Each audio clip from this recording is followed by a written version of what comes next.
प्रतीक Patil sir, स्वागत आहे तुमचं एबीसी पॉडकास्टमध्ये. वार्विक युनिव्हर्सिटी UK ला तुम्ही नंतर मास्टर्स पण केलं. तिकडे जाण्याचा डिसिजन कसं तुम्ही आज लाईफमध्ये इम्बाईब करतायत?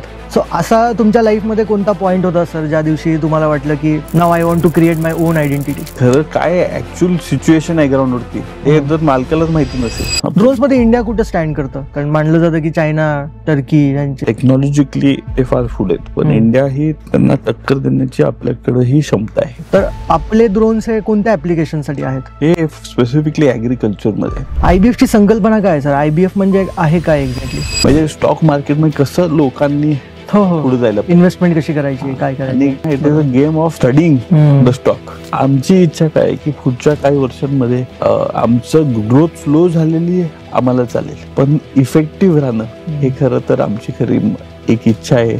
म्हणून मला खात्रीने मी सांगू शकतो की काही वर्षांमध्ये आपण अजून एक्सपॅन्ड करायचा प्रयत्न करू, पण जसं तिथे ऑपॉर्च्युनिटी येतील तशी. म्हणून slow and study always. Balance कसं करतात फार्मर्स वेलफेअर आणि फॅक्टरी सस्टेनेबिलिटी? तर युवा शेतकरी, एक ऍस्पायरिंग शेतकरी, एक युवा फार्मर आहे, त्याला तुम्ही काय सल्ला द्याल जो पूर्ण करिअर आपलं आता शेतीमध्ये करणार आहे? Sir, you are currently president of Maharashtra volleyball association. तर त्या असोसिएशनचं विजन काय आहे आता? इतक्या सगळ्या डायव्हर्सिफाय फील्डमध्ये काम करत असताना फॅमिलीला कसा वेळ देतात? आता तुम्ही मॅरिड पण आहात. लाईफ लाईन असते जे आपण म्हणतो की लाईफ लाईन असते, त्यामध्ये एक बाजूला वर्क असतं आणि एक बाजूला तुमचं पर्सनल लाईफ असतं. तुम्ही त्या लाईनला धरून चालता तर तुम्ही कुठं जाणार नाही, पण जर तुम्ही ते बॅलन्स करत वर्क आणि पर्सनल लाईफ जगला. वुमेन एम्पॉवरमेंट बद्दल तुमचं काय म्हणणं आहे? आपल्या एरियामध्ये काय इनिशिएटिव्ह अजून घेतले पाहिजे किंवा आपण काय करतो त्यासाठी? मग फॅमिलीची लिगसी बघता फ्युचरमध्ये पॉलिटिक्समध्ये उतरायचा काही प्लॅन आहे का आपला?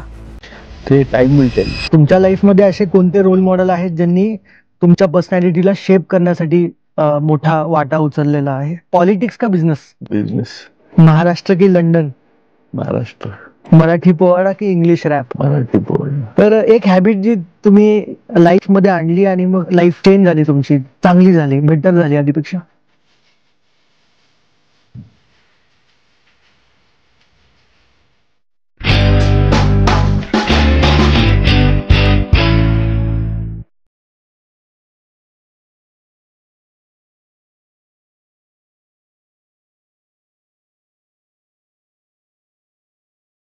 प्रतीक जयंत पाटील सर, स्वागत आहे तुमचं एबीसी पॉडकास्टमध्ये.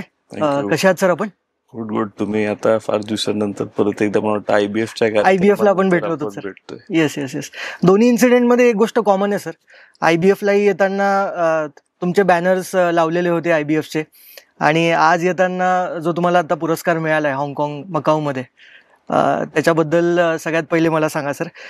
लोकमत ग्लोबल कन्व्हेन्शन अवॉर्ड्स 2025 मध्ये तुम्हाला एक्सेलन्स इन शुगरकेन ॲग्रीटेकचा जो अवॉर्ड मिळाला, त्याचा एक्सपिरियन्स कसा होता सर? कारण भारतामध्ये असं म्हणलं जातं की महाराष्ट्र हा सगळ्यात जास्त शुगरकेन फॅक्टरीज असलेला स्टेट आहे, आणि शुगरकेन प्रोड्यूस करणाराही मला वाटतं फर्स्ट किंवा सेकंड असेल उत्तर प्रदेश नंतर. तर इतक्या सगळ्या कॉम्पिटेटिव्ह मार्केटमधून हा अवॉर्ड मिळणं, ह्याच्याबद्दल सर थोडं सांगा. खरं तर मी सर्वप्रथम लोकमत सारख्या एका मोठ्या वृत्तपत्राचं मी आभार व्यक्त करतो की खरं तर अनेक वर्षाचं जे मी एक मनात विजन ठेवलेली की आपल्या भागातल्या प्रत्येक शेतकऱ्याला ते आधुनिक तंत्रज्ञानाचा त्याच्या हातात ते आधुनिक तंत्रज्ञान यावं आणि त्याच्यामुळे त्याची प्रगती व्हावी व त्याचं जीवन समृद्ध व्हावं, या विचाराने खरं तर ते माझं अनेक वर्षाचं काम हे खरं तर लोकमत ने खरं तर त्याचं रेकग्निशन मला दिलं. आणि त्याबद्दल खरं तर तिथं गेल्यानंतर मला एक अनेक लोकांना भेटायची संधी मिळाली. वेगळ्या क्षेत्रातले लोक असतील, जे शाळा चालवण्यापासून एक छोटा व्यवसाय करण्यापासून, त्या सगळ्यांना त्यांच्या क्षेत्रात त्यांनी काहीतरी वेगळं केलंय आणि त्या कारणामुळे त्यांचा गौरव सन्मान केला गेला. आणि त्याबद्दल मला आनंद होतो की माझंही नाव ह्या आपल्या शेतीमध्ये ॲग्रीटेक का आपण आधुनिक तंत्रज्ञानाचा वापरसाठी माझा तिथे गौरव झाला. सर, हा पुरस्कार ज्यावेळेस तुम्हाला मिळाला, तो जो मोमेंट होता, मी सोशल मीडियावरती तुमचा व्हिडिओ पाहिला. ज्यावेळेस तुम्ही वॉक करत होता आणि तो अवॉर्ड ज्यावेळेस तुम्ही घेऊन वापस आलात, आणि परत इंडियामध्ये आलात. त्यानंतर कुठल्या जबाबदारीची जाण तुम्हाला अशी वाढल्यासारखी वाटते का, की आता जबाबदारी माझ्यावरती जास्त वाढली आहे त्या पुरस्कारानंतर? हा, खरं तर ते जो पुरस्कार मिळाल्यानंतर मला मनात अजून जेव्हा एकदा रेकग्निशन मिळते आपल्या कामाला आणि कुठं जर आपला सत्कार त्या कामानिमित्ताने होतो, आपल्याला अजून मनात अजून जबाबदारी निर्माण होतात की अजून काय करायला पाहिजे. कारण जेव्हा तुम्हाला तिथं आपण एका लेवलवरती पोहोचतो, आपल्याला तिथं रेकग्निशन मिळतं, तेव्हा लोकांची आपल्याबद्दल च्या अपेक्षाही वाढतात. म्हणून मला त्या दिवसापासून आजपर्यंत आता वाटतं की अजून काय आपण वेगळं करू शकतो, त्यामध्ये आपल्या भागातल्या शेतकऱ्यांना तिथं त्याचा फायदा होईल. सो मुळात तुम्हाला असं म्हणायचं की अजून अचिव्हमेंट ड्राईव्ह तुम्हाला आतमधून आता ड्राईव्ह अजून वाढल्यासारखी वाटते. बरोबर सर, लिडरशिप पोझिशनला तर तुम्ही ऑलरेडी आहातच. IBF मध्ये मी पाहिलं ज्या पद्धतीने तुम्ही पूर्ण उद्योजकांना एकत्र करून ते फोरम बनवलेलं आहे आणि मग विविध कामांमध्ये ज्याच्याबद्दल आपण चर्चा करणारच आहोत. पण लिडरशिप म्हणलं की लहानपणीपासून तुमच्या घराण्यामध्ये लिडरशिप बघायला मिळते सर. आजोबा असतील किंवा तुमचे वडील असतील, जयंतदादा पाटील सर असतील, तर लहानपणीपासून लिडरशिपला तुम्ही कसं पाहिलंय सर? कारण की लहानपणीपासून तुम्ही बघताय, काय परसेप्शन आहे सर, लिडरशिप म्हणजे काय एक्झॅक्टली आणि कसं लहानपणी कसं दिसायचं ते? खरं तर लहानपणी आम्हाला कायम दिसायचं की आमचे वडील हे जास्त वेळ इस्लामपूर मध्ये आपल्या भागातल्या लोकांना वेळ द्यायचे. आम्हाला पण वाटायचं की आमचं वय कमी होतं, 10 वर्ष 9 वर्ष शाळेत जाताना, कॉलेज जातापर्यंत आम्हाला वाटायचं की असं एवढं वेळ का ते तिथं देतात. आणि मग नंतर आम्ही पण हळूहळू जेव्हा आमचं मला वाटतं 16, 17, 18 वय झालं, तेव्हा आम्ही जैन दारिद्र्य निर्मूलन मध्ये मी माझा धाकटा बंधू आम्ही दोघांनी भाग घेतला. त्यात सहकार्याने आम्ही डायरेक्टली काम करायला लागलो त्यामध्ये. आणि त्यामध्ये खरं तर साहेबांचं जे काम आहे म्हणजे लिडरशिप, सगळ्यांना एकत्र घेऊन जाणं, सगळ्यांचं बारकाईने ऐकणं आणि त्यांची जी समस्या आहे ती सोडवण्याचा पूर्ण प्रयत्न करणं, हे खरं तर मला त्यांच्या लिडरशिप मधून हे दिसून आलं. आणि खरं तर विरोधक जरी असला तर विरोधकाचं पण काम करून देणं. कारण हे साहेब मला काय म्हणत असतात, कोण पण व्यक्ती जेव्हा तुझ्याकडे येतो हा कुठल्या तर अपेक्षेने येतो. तो तुझा विरोधक असला का कुणी असला, पण तू त्याचं काम जेव्हा तो तुझ्याकडे येतो, तू तुझं त्याचं काम हे करणं अत्यंत गरजेचं असतं. म्हणून लिडरशिप ही खरं तर त्यांच्याकडून मला, जेव्हा माझं 17, 18, 19 वय झालं, तेव्हा मला हे त्यांच्याकडून खरं तर ती जाणीव, त्यांची कशी लिडरशिप आहे तेही जाणीव आली. एक तर तुम्ही म्हणालात की विरोधक जरी असेल आणि तो जरी तुमच्याकडे आला तर तो अपेक्षेने येतो, तर त्याचं काम करणं हे तुम्ही त्याच्यातनं शिकलात सर. अजून सर, संस्कारांमध्ये काय तुम्हाला असं वाटलं त्यावेळेस की वडिलांकडनं किंवा आजोबांकडनं काय अजून संस्कारांमध्ये लिडरशिप ह्या ऍस्पेक्ट वरती शिकायला मिळालं? लिडरशिप अँड ऍस्पेक्ट बद्दल अजून मी म्हणू शकतो की खरं तर हे पेशन्स, कुठल्याही लिडरनी पेशन्स खरं ठेवणं अत्यंत गरजेचं असतं. पेशन्स. आणि काय असतं की यंग ब्लड, तुम्ही मी यंग ब्लड आहे, आपल्याला फार, आपल्या जनरेशनला फार घाई असते की यश मिळायचं असेल तर घाई, लवकर काय तर करायचं असेल तर आपल्याला घाई असते. पण लिडरशिप असं, लिडरशिपची निर्मिती कशी होती, पेशन्स आणि कन्सिस्टन्सी. आणि हे बापूंनी असेल का साहेबांनी हे कायम तिथं कन्सिस्टन्सी, काही पण असो, काही राजकीय घडलं जरी असो, कुठली अडचण स्वतःवरती आली असो, पण कन्सिस्टन्सी आणि पेशन्स हे त्यांनी कायम तिथं दाखवलंय. आणि त्यामुळे त्यांना आजपर्यंत लोकांचा त्यांना एवढा मान सन्मान मिळतो. बरोबर. पेशन्स आणि कन्सिस्टन्सीमुळेच साहेबांनाही रिझल्ट लाईफमध्ये सर मिळालेले आहेत. बरं, साहेबांबद्दल थोडं बोलूया सर. साहेबांचा रिसेंट एक मी इंटरव्ह्यू बघत होतो, रिसेंट इंटरव्ह्यू साहेबांचा आणि देवेंद्र फडणवीस साहेबांचा पाहिला. बघताना साहेब खूप असे कूल वाटतात. तर घरामध्ये तुम्ही वावरला आहात सर, तर साहेब स्ट्रिक्ट आहेत का? कूल आहेत ॲज अ फादर? जनरली कूलच असतात, पण जेव्हा गरज असते स्ट्रिक्ट राहायची ते त्या पद्धतीने त्यांनी ते आम्हाला ते समजूतही आमची घालतात. असा एखादा किस्सा आठवतो का सर की ज्यावेळेस साहेब स्ट्रिक्ट झाले होते? कूल तर असतातच, पण एखाद्या वेळेस की असे स्ट्रिक्ट झाले? आणि मला आठवतं की आमचं आठवीत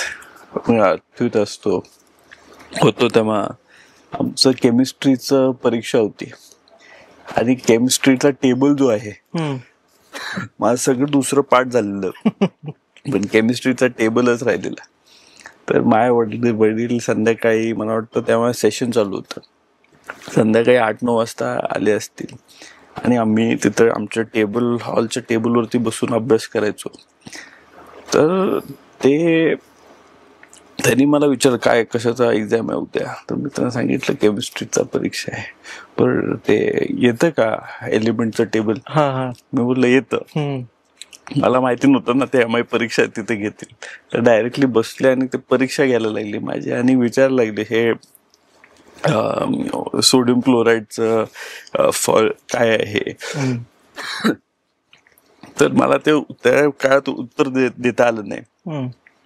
मग त्यांनी बसले माझ्या बरोबर आणि त्यांनी मला सांगितलं आता जोपर्यंत तुला येत नाही तोपर्यंत मी इथून उठणार नाही आणि तुला शिकवल्याशिवाय मी इथून बाहेर पडणार नाही. आणि तिथं मला आठवतं त्यांनी 1.5-2 तास सगळं दुसरं काम सोडून 1.5-2 तास माझ्यावर बसले आणि सगळ्या एलिमेंटचा चार्ट, त्या केमिस्ट्रीचा चार्ट मला शिकवण्याचं त्यांनी त्या काळात केलं. आणि अनेक असे मुद्दे मला आठवतात. पण हे माझं खरं तर एक आवडतं पण मोमेंट आहे आणि एक न विसरण्यासारखं मोमेंट आहे. स्वतःच्या कामाच्या व्यापातून पुढच्या दिवशीची तयारी करायला त्याच्या आधी आपलं मुलाचं काय चाललंय शाळेत त्याच्यावरती लक्ष देऊन त्यांनी मला तिथं बसून शिकवलं आणि नंतर मग स्वतःचं काम केलं. हे खरं तर मला आठवतं. आणि स्ट्रिक्टनेस त्यांनी सांगितले हे बघ, you are there, you have to create your own life. स्वतःचं जीवन तुला करायचंय. मी आहे तोपर्यंत आय विल सपोर्ट यू, पण तुला त्यानंतर तुझ्या स्वतःच्या पायावरती उभा राहायचंय. म्हणून हे सगळ्या गोष्टीचा आत्मसात मी कायम करत असतो. आणि त्याच्यातून खरं तर मला ते त्यांचं ते कूल पण राहणं आणि त्याबरोबर स्ट्रिक्टही राहणं हे मला एक दोन्हीचं त्यांचं एक चांगलं 50-50 रेशो असतो. म्हणजे जेव्हा पाहिजे तेव्हा स्ट्रिक्ट असणं आणि इतर वेळेस कूल असणं. केमिस्ट्री बद्दल सर बोलत होता तुम्ही. केमिस्ट्री तुमचं चांगलं होतं का सोसो होतं त्यावेळेस? सोसो होतं म्हणून केमिस्ट्री आठवतंय. Chemistry okay. आणि मग हे केमिस्ट्रीचं 12th बोलतायत सर आपण? 12th मधलं बोलतात ना? 11-12 कॉलेज लाईफचं? नाही, मी सायन्स घेतलं नाही नंतर. बरं. मी त्यानंतर ते 10वी नंतर साहेबांना न सांगता मी कॉमर्सची फील्ड क्षेत्र सिलेक्ट केलं. ओके. आणि मग हे वार्विक युनिव्हर्सिटी युकेला तुम्ही नंतर मास्टर्स पण केलं. मास्टर्स तिकडे जाण्याचा डिसिजन आणि मग तिकडची लाईफ, त्यातनं काय शिकायला मिळालं सर? आणि तिकडे जी लाईफ तुम्ही स्पेंड केली, तिकडे जे शिकलात, ते कसं तुम्ही आज लाईफमध्ये इम्बाईब करतायत? खरं तर त्या काळात जेव्हा मी कॉलेजमध्ये होतो, माझ्या वडिलांनी सांगितलेलं की you have to score good, म्हणजे चांगले मार्क पडले आणि जर तुला चांगल्या युनिव्हर्सिटीमध्ये शिकायला संधी मिळाली मगच जायचं. पहिले 5 युनिव्हर्सिटीमध्ये ती असली, लंडन मधली का UK मधली का अमेरिकेमधली, सर मगच जायचं. नाहीतर इथं बसून आपला काय तर नोकरी कुठंतरी करायची. तर मला तिथं चांगले मार्क पडले. त्या काळात आमच्या त्या प्रोग्रामला कुठे एंट्रन्स एक्झाम नव्हती, ते आमच्या पर्सेंटेजेस वरतीच आम्हाला एंट्रन्स मिळाले. आणि एक बेसिक रफ त्यांना एक राईटअप का एसे पाठवायचा होता, त्यावरती मला तिथं ऍडमिशन मिळाली. मी तिथं शिकायला गेलो. एक वेगळा आपल्या भागातला एक वेगळा अनुभव असतो जेव्हा आपण इथं इंडियामध्ये शिकतो. तेव्हा आपल्याला पुस्तक वाचून टीचर समोर शिकवत असते आणि आपण पुस्तक वाचून तेच ते मेमरी जॉग करत असतो. करेक्ट. ते काय बोलतात मगिंग करणं, करेक्ट. हे फार जण करतात, मी पण केलंय, आपण सगळ्यांनीच केलेलं आहे ते, बरोबर. हा, मग ते आपण फार करतो. पण तिथं काय असतं की मला त्यांनी पहिल्याच दिवशी आमचे मॉड्यूल्स असायचे 11-12 मॉड्यूल्स असायचे, 9 कंपल्सरी मॉड्यूल आणि 2 हे इलेक्टिव्ह मॉड्यूल्स. तुम्ही सिलेक्ट करू शकता तुम्हाला कुठलं फायनान्स पाहिजे. तर मला फायनान्समध्ये इच्छा होती की फायनान्स काय तर आपल्याला शिकायला पाहिजे, आणि त्याचबरोबर मॅनेजमेंट रिलेटेड, काय इनोव्हेशन रिलेटेड. मग मी ते 2 एक्स्ट्रा तसे मॉड्यूल्स केले. तर तेव्हा मी गेलो तिथं पहिल्यांदा, तेव्हा पहिलं एक मोठं 600 पानाचं पुस्तक. आणि आमचं कसं क्लास कसे असायच्या, एका आठवड्यात मॉर्निंग 7 to इव्हनिंग 7 तुमचे सगळे क्लास होतील, पण एका आठवड्यात you have to complete 45 hours of classes. आणि त्या 45 hours मध्ये मला वाटलं की आता हे सगळं एवढं 600 पानांचं पुस्तक आपण कसं क्लिअर करायचं, मला स्ट्रेस आला. पण त्या 45 hours मध्ये फक्त प्रॅक्टिकल टीचिंग झालं. मग कुठं रपटा मारायचं, कुठं हे असं आहे तसं नाही, पण थ्रू प्रॅक्टिकल ऍक्टिव्हिटीज एकमेकांमध्ये डिस्कशन करणं आणि ते नॅचरली मेमरी जॉग करणं, हे त्याचा एक चांगला परिणाम त्या काळात झाला मला. आणि त्याचे जे जे सगळे मॉड्यूल्स आहेत ते मला त्याच्यानंतर एकदाच मी ते 600 पानाचं पुस्तक त्या क्लासमध्ये उघडलं. महत्वाचं काय होतं की ते 5 दिवस झाले तुमचे, 5 ते 6 दिवस झाले, त्यानंतर तुम्हाला एक डिझर्टेशन लिहायचं, एसे लिहायचा, असं असाइनमेंट, आणि ती सबमिट करायची 4000 वर्ड्सची. आणि ते जे तुम्ही त्यामध्ये सगळं जे अभ्यास केला, ते तुम्ही ज्या शिकला, त्या एक टॉपिक देतात आणि त्याच्यावरती तुम्हाला रिस्पॉन्ड करायला लागतं. एसे फॉर्मॅटमध्ये टीचर गेज करते विथ रेफरन्सेस. म्हणजे असं नाही की आपण डायरेक्टली असं काय लिहू शकतो, पण ते बाहेरचे स्टडीज काय आहेत त्याचा अभ्यास करून आपण तिथं एसे 4000 वर्ड्सचा लिहिला, तर शब्दांचा लिहिल्यानंतर ते टीचर असेस करते की तुम्हाला खरा सब्जेक्ट कळालाय का नाही, and then she passes you on that. मग इट इज व्हेरी फार वेगळं टीचिंग मेथोडॉलॉजी आहे. आपण काय करतो की 3 महिने 6 महिन्याचा गॅप असतो, आपण सगळंच शिकायला होतो, आणि त्याच्यानंतर डायरेक्टली आपण परीक्षा घेतो. पण परीक्षा घेतल्यानंतर अगेन मग दुसरा सब्जेक्ट वरती जातो. करेक्ट. पण तिथं कसं असतं की तुम्हाला कॉन्सेप्ट कळायला पाहिजे.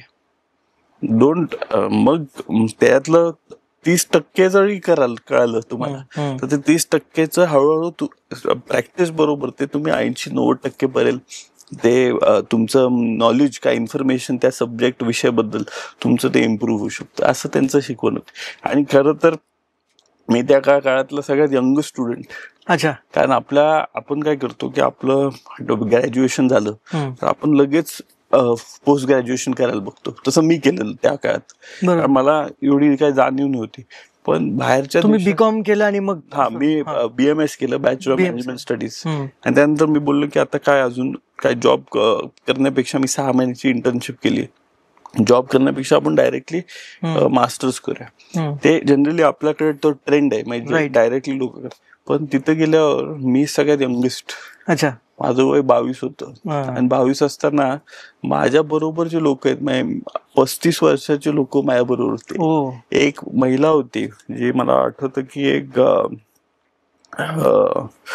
सिंगापूर पासून होती, तिचं वय 50 होतं. म्हणजे लोकांनी वेगळा अनुभव घेऊन वर्षानुवर्ष एक कुठली तर प्रॅक्टिस मास्टर करून ते तिथं मग नॉलेज एनहान्स करायला आले. म्हणून त्यानंतर मी काय मुलांना सांगतो आपल्या भागातल्या की शिक्षण लगेच संपवायचं ह्याच्यात राहू नका. शिक्षण हे कायम वर्षानुवर्ष तुम्ही कुठल्या तर वेगळ्या पद्धतीने घेणं गरजेचं आहे. लगेच संपवलं तर कंपल्सरी नाही की तुम्हाला पुढे लागणार नाही, पण आता गॅप्स ठेवा तुमच्या ह्याच्यामध्ये. एक तर ग्रॅज्युएशन केलं, थोडं एक जॉब करा, त्या स्किल मध्ये तुमचं काहीतरी काय बोलतात एक वेगळं तुम्ही एक स्वतःला नवीन पद्धतीने काहीतरी वेगळं शिकवा, आणि त्याच्यानंतर you go and improve on that by studying something else. असं काय तुम्ही त्यांना काय म्हणत असतो इथं. मग तो खरं तर एक वेगळा मला ते एक वेगळा अनुभव वॉरिक युनिव्हर्सिटीमध्ये आला. आणि मग तुम्ही कोणत्या पॉइंटला म्हणजे डिसाईड केलं होतं की मला करायचं आहे अब्रॉडला जाऊन मास्टर्स, का आधीपासून होतं डोक्यामध्ये? नाही, आधीपासून नव्हतं. खरं तर मी विचार करत होतो की आता पुढं आपण काय करू शकतो. माझी माझा आवडता विषय, मला स्वतःला रिअलाइज झालं की इनोव्हेशनला मला फार आवड इनोव्हेशनची आहे. वेगळ्या कुठल्याही गोष्ट असेल त्यात काहीतरी इनोव्हेशन आणणं. तर मी हे डिसाईड केलं जेव्हा खरं तर ग्रॅज्युएशन माझं झालं, BMS झालं. आणि एक BMSच्या लास्ट 3-4 महिन्यामध्ये एक मला वाटलं की आता आपण काहीतरी वेगळं कुठं एक्सपोजर घ्यावं. आणि त्यासाठी त्यानंतर मी एक डिसिजन घेऊन पुढच्या नेक्स्ट सप्टेंबरच्या बॅच मध्ये मी तिथं ऍडमिशन घेतली. आपण साहेबांबद्दल बोलत होतो सर, तुम्ही म्हणालात की पेशन्स आणि कन्सिस्टन्सी त्यांनी शिकवली आणि नेहमी अभ्यास करताना ते तुम्हाला सांगायचे की तुझी स्वतःची एक आयडेंटिटी तुला क्रिएट करावी लागेल, मी जोपर्यंत आहे तोपर्यंत करेल, ॲज यू मेन्शन सर. तर हे आपले आई वडील तर सांगतच राहतात आपल्याला इरिस्पेक्टिव्ह ऑफ एनी फील्ड. माझे वडील मला सांगायचेच की तुझी आयडेंटिटी तुला बनव वगैरे. पण एक थर्ड इयर फायनल इयर इंजिनिअरिंगला गेल्यानंतर कुठेतरी मला रिअलाइज झालं की आता टाइमपास बस झाला, आता कुठेतरी रिअलाइज झालं की आता फेलियर खूप झालं. नाव आय वॉन्ट टू स्टँड, की आता मला काहीतरी ओन आयडेंटिटी क्रिएट करायची सो दॅट माझ्याही नावाने मला लोक ओळखतील. सो असा तुमच्या लाईफमध्ये कोणता पॉइंट होता सर ज्या दिवशी तुम्हाला वाटलं की now I want to create my own identity? हे खरं तर एक I would say post the first time मी काम करायला लागलो. माझी पहिली जी नोकरी होती आमच्या काकांच्या बरोबर, ते शुगर ट्रेडिंगच्या व्यवसायामध्ये होते. अच्छा.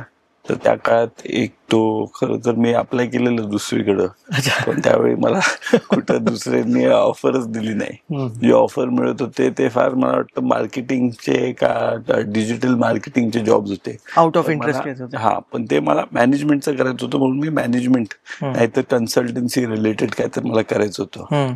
तर ते मी जेव्हा जॉब करत गेलो, वेगळ्या वेगळ्या गोष्टी शिकत गेलो, मला हा व्यवसाय काय आहे हा खरं त्या काळात कळायला लागला.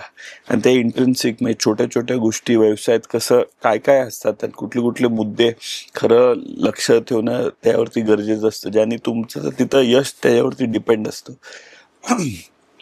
तर तो व्यवसाय करत करत मला खरं तर वाटलं की त्यानंतर की आता आपण एवढं शिकलोय, आपण एवढं सगळं मी रेक फिलिंगसाठी मी जम्मू काश्मीरला गेलो. तिथं प्लॅटफॉर्मवरती राहून, इथं मिरजेमध्ये प्लॅटफॉर्मवरती राहून मी तिथं कसे ट्रक मधून मजूर हे त्या रेकमध्ये कसे भरतात हे सगळं मी तासून उभं राहून मॅनिफेस्टो चेक करून पोर्टवरती जाऊन सगळं केलं.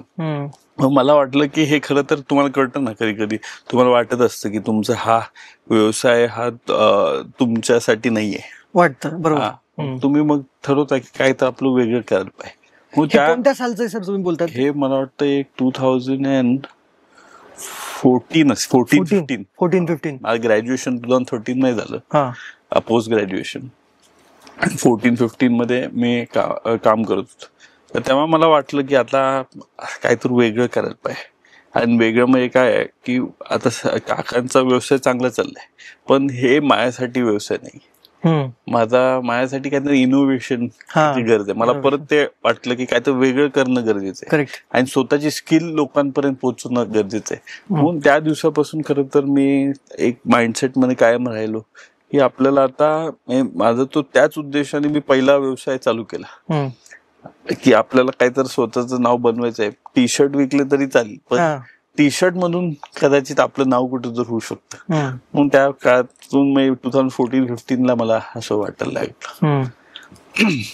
मग तिथून पुढे सर 2013-14 वाटलं, मग पुढे मग तुम्ही स्वतःच सुरू स्वतःचा व्यवसाय चालू केला. तो व्यवसाय मला वाटतं 1 वर्ष चालला. कोणता व्यवसाय होता? टी शर्टचा व्यवसाय तुम्ही जो बोलला आता. टी शर्टचा व्यवसाय होता. आम्ही पॉप म्हणजे ते प्रिंट्स वगैरे येतात टी शर्ट वरती, ती मशीन वगैरे घेतली होती का तुम्ही? ती मशीन नाही घेतली मी, कुठं तडजोड करून एक माणूस घाटकोपरला कुठं शोधलेला, तर तिथं मी जाऊन त्याकडे जाऊन प्रिंटिंग मारायचो. मग तिथून एक दुसरा तो माणूस बंद झाला करायचा, म्हणून मी दुसरा जाऊन आमचा प्रभादेवीला एक माणूस शोधला, त्याच्याकडून प्रिंटिंग स्वतः जाऊन करायचो.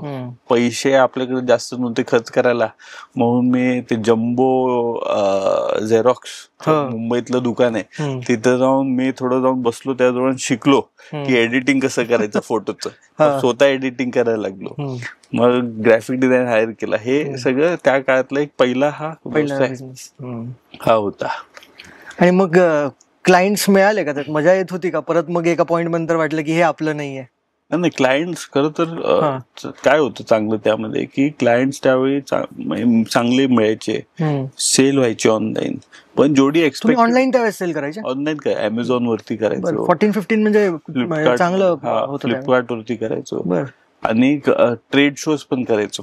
स्वतः उभं राहून मी अनेक ट्रेड शोज केले असतील. बँड्रामध्ये केले आहेत, पुण्यामध्ये मी ते जंगली महाराज रोड वरती आणि ते FC रोड वरती आमचं एक पॉपअप एक हे होतं, ट्रक होता. त्यामध्ये मी उभा राहून रस्त्यावरती उभा राहून मी टी-शर्ट विकत. कारण काय की प्रोडक्ट ची माहिती मी कुठं तर वाचलेलं त्या काळात की तुम्ही जे विकताय त्या लोकांच्या पुढचा कस्टमर जो आहे त्याच्या चेहऱ्यावरती काय हावभाव आहेत, त्याला खरं आवडलंय नाही आवडले का, तो पैशाच्यामुळे तुम्ही पैसे जास्त चार्ज केलेत का कमी चार्ज केलेत, कशावरती तो रिॲक्ट करतो आणि कसं त्याचं तुमच्या प्रोडक्टच्या बद्दल मत आहे हे तुम्हाला स्वतः कळायला पाहिजे. तुम्ही ऑफिसमध्ये बसून तुम्ही ठरवू नाही शकत की कस्टमर फीडबॅक मिळाला पाहिजे, ग्राउंड वरती राहून करायला पाहिजे. म्हणून ते खरं तर तो माझा पहिला व्यवसाय होता. आणि हे सगळ्याच बिझनेसमॅन मोठ्या बिझनेसमॅन मध्ये कॉमन आहे सर. मी एमटेक इनोव्हेशन म्हणून पुण्यात एक कंपनी आहे, क्रेडिट कार्ड फास्टॅग वगैरे बनवतात. तर त्या सरांनी मला हेच सांगितलं की वैष्णवी देवीला त्यांनी RFIDचे ID कार्ड्स ज्यावेळेस प्रोजेक्ट घेतला त्यास ते स्वतः जाऊन तिथे महिनाभर राहिले आणि मग तो फीडबॅक्स घेतला की लोकांना काय तिथे फायर फायटिंग प्रॉब्लेम्स काही येत आहेत का. सो ही क्वालिटी म्हणजे कॉमन आहे सगळ्या बिझनेसमॅन मध्ये ना, की फीडबॅक्स घेत राहणं. मला वाटतं की आता जर स्वतः तुम्ही रेस्टॉरंट काढलं तर मी प्लॅस्टिकचा व्यवसाय काढला. बेसिकली स्क्रॅप घेणं आणि इंडस्ट्रियल स्क्रॅप आहे. आणि त्याला माझं थिसिस हे जे कॉलेजमध्ये झालं हे रिसायकलिंग वरतीच होतं. तर मी प्लॅस्टिक हा विषय घेतला आणि प्लॅस्टिक रिसायकलिंगचा मी बिझनेस काढला. मी आणि माझं पार्टनर करतो. तर खरं तर एक व्यवसाय समजायला काय खरं ते खालच्या लेवलच्या मजुराची काय अडचण आहे, तर त्याला ते प्लॅस्टिक सेपरेशन करायचंय का एवढा वेळ लागतो ते स्वतः बघायचं. कचरा सेग्रिगेशन करायला का वेळ लागतो ते स्वतः त्या कचऱ्यात उतरून बघायचं. कारण जोपर्यंत तुम्हाला कळत नाही, तुम्ही इथं बसून यू ॲज बॉस तुम्हाला वाटतं की मी व्यवसाय चालू करतोय तर आपण कुणाला पण काय पण सांगू शकतो, पण खरं काय ऍक्च्युअल सिच्युएशन आहे ग्राउंड वरती हे जर मालकालाच माहिती नसेल तर खरं कळणार नाही.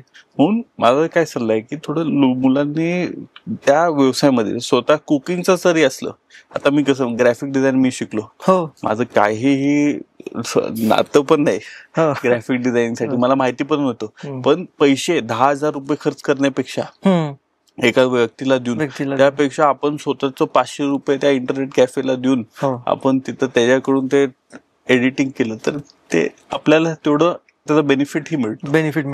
म्हणून खरं तर एक आणि एक पुस्तक पण आहे त्यावरती, स्ट्रॅटेजी, हार्वर्ड बिझनेस रिव्ह्यूचं एक स्ट्रॅटेजीचं पुस्तक आहे.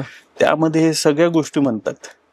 तुम्ही तुमचा प्रोडक्ट बनवला ना, तो विकायचा प्रयत्न करा, त्या कस्टमरचं फीडबॅक घ्या आणि त्यानंतर मग ते जर फीडबॅक मध्ये काय तर चुकीचं होत असेल त्यात बदल करा, डिझाईन परत चेंज करा, परत ते सेल करा आणि परत सेम प्रोसेस फॉलो करत राहा. हे असं फीडबॅक लूप आहे.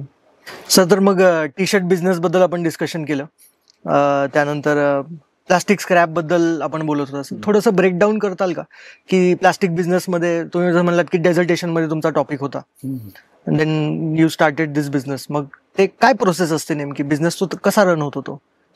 तो प्लास्टिक बिझनेस काय आहे, फार अनऑर्गनाइज सेक्टरचा बिझनेस आहे. आणि अनऑर्गनाइज सेक्टर म्हणजे कसं असतं की आता वेगवेगळे नियम आलेत, कायदे आलेत ज्यामध्ये प्लॅस्टिक सिंगल यूज प्लॅस्टिकला बंदी करतात. पण आता आम्ही त्या सेक्शन मध्ये नाही. सिंगल यूज प्लॅस्टिक्स रिसायकलिंग, त्या प्लॅस्टिकचं रिसायकलिंग मध्ये we are into industrial grade प्लॅस्टिकचं रिसायकलिंग आणि त्याला रिएंजिनिअरिंग करणं म्हणजे त्याच्यामध्ये ऍडिटिव्ह टाकणं, त्याचं स्ट्रेंथ वाढवणं, त्याला प्रॉपरली परत त्या स्पेसिफिकेशन आणलं जे क्लायंटला पाहिजे आणि ते परत त्या वेगळ्या क्लायंटला ते सेल करणं, रॉ मटेरियल म्हणूनच परत सेल करणं. हे बेसिकली आमचा खरं तर आता बेसिकली आम्ही जो व्यवसाय करतो तो आहे. बेसिक रिसायकलिंग जेव्हा म्हणतो लोकांना काय वाटतं की फार म्हणजे फार प्रॉपर बिझनेस नाहीये हा, ह्याच्यामध्ये काय नॉर्मल स्क्रॅप विकत कसं काय मराठीमध्ये शब्द आहे ना की डायरेक्टली काय कचरा विकत घ्यायचा, कचरा पुढे जाऊन प्रोसेस करून विकायचा. तसं नसतं, तसं नाही. पण ते काय आता ते सॉलिड वेस्ट मॅनेजमेंट त्या सेक्शन मध्ये येतं. पण जे आपण प्लास्टिक रिसायकलिंग करतो हे plastic recycling industrial grade plastic घ्यायचं आणि त्याच्यामध्ये त्याला प्रोसेस करायचं आणि ते प्रोसेस करता करता त्याला रिएंजिनिअरिंग करून त्याला जे स्पेसिफिकेशन आहेत त्या क्लायंटनी मागितले त्या पद्धतीने त्याला त्याचं दाणे करायचे आणि ते पुढे विकायचे. तर तो आमचा बेसिकली आमचा गोल काय आहे की क्रिएट सस्टेनेबिलिटी व्यवसायांसाठी. कारण आता EPRचा मोठा विषय आहे. तर ते कारखाने कसं प्लॅस्टिकचा जास्त वापर करत असतील तर आम्ही त्यांना कन्सल्टन्सी देतो. त्यांचं स्क्रॅप यार्ड बरोबर ऑर्गनाइज नसेल, कारण इन्फ्रास्ट्रक्चर स्क्रॅप यार्ड नसेल तर आम्ही त्यांना तिथं मदत करतो. आणि त्याचबरोबर त्यांना हेही सर्व्हिसेस म्हणजे आम्ही ऑल स्क्रॅप चा व्यवसाय करतो. कारण ते काय तुम्हाला फक्त ते एका मोठ्या कंपनीतून तुम्हाला सगळं स्क्रॅप मिळणार, एक स्पेसिफिक स्क्रॅप मिळणार नाही. पण मेन आमचा फोकस कशावरती आहे, प्लॅस्टिक्स वरती. आणि ते प्लॅस्टिकचा हा व्यवसाय आम्ही खरं तर बारामतीमध्ये आहे, पुण्यामध्ये आहेत आणि जागेत आपण तिथं वेगळ्या वेगळ्या युनिट्स टाकलेत ज्यामध्ये हे प्रोसेसिंग करून आपण त्या कंपनीला परत देतो. तुम्ही जे म्हणालात की ते कंपनीमध्ये फॅक्टरीमध्येच ऑर्गनाइज करणे म्हणजे सेग्रिगेट करणे का, त्याला सेग्रिगेट करणे नाही. आता स्क्रॅप यार्ड म्हणजे काय असतं की स्क्रॅप यार्ड मध्ये तुम्हाला सेग्रिगेशन ऍट सोर्स हा शब्द आहे. त्यामध्ये जर सोर्सला तुम्ही सेग्रिगेट केलं तर फॉरवर्ड जे तुमचे रिसायकलिंग प्रोसेस आहे ते सोपे होतात ना. कारण तुम्ही रिसायकलिंग करतानाच सेग्रिगेट करायला लागला, बरोबर, cost of recycling increase.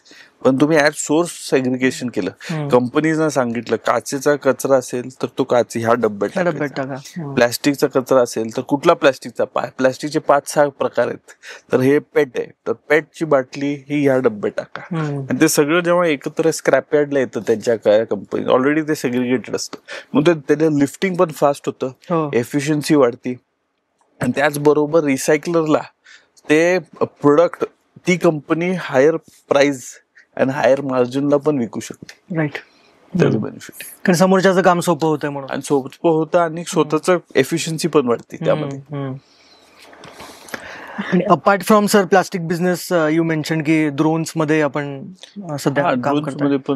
Drones मध्ये इंडिया कुठे स्टँड करतं? कारण मानलं जातं की चायना, टर्की यांचे ड्रोन्सचे टेक्नॉलॉजी, इस्रायल आहे टेक्नॉलॉजी, चायना सगळे वेगवेगळे कंपनी आहेत चायनामध्ये, ते फार टेक्नॉलॉजिकली ते फार पुढे आहेत. पण इंडिया ही त्यांच्या पाठीमागे न राहता त्यांना टक्कर देण्याची आपल्याकडे ही क्षमता आहे. फक्त आता